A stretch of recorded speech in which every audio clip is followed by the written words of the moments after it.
વાલિયા તાલુકાના લુણા ગામની સીમમાં તળાવની પાર ઉપર સાદી માટીનું ગેરકાયદેસર રીતે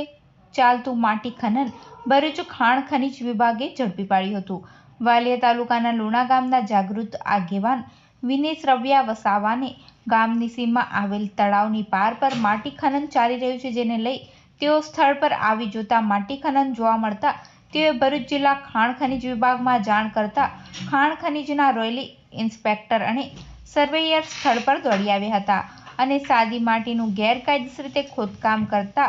એક જેસીબી અને ટ્રેક્ટર પકડી જરૂરી કાગળો માંગતા કોઈપણ જાતના પુરાવા રજૂ નહીં કરતા ખાણ ખનીજની ટીમે બંને વાહનો સીઝ કરીને કાર્યવાહી હાથ ધરી છે, જેવી માહિતી આજે સાંજના અરસામાં સામે આવી હતી. આજ રોજ લુણા ગામના સરપંચશ્રી અને જે રોડનું કામ ચાલે એજન્સી દ્વારા લુણા ગામે જે 3 દિવસથી માટી ખનનનું કામ ચાલી રહ્યું હતું ત્યાં તપાસ કરતા આજે જેસીબીના ડ્રાઈવરને પૂછતા કે ભાઈ આ માટી કામ ક્યાં લઈ જાવ છો અને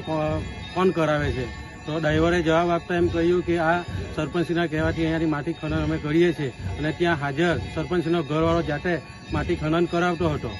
આ માટી ખનન ચોરી જે કરેલી છે, જે ભ્રષ્ટાચાર કરેલો છે, જે એજન્સી અને સરપંચશ્રી દ્વારા એમના પર યોગ્ય કાર્યવાહી કરી એફઆઈઆર કરવાની અમારી બધાની માંગ છે.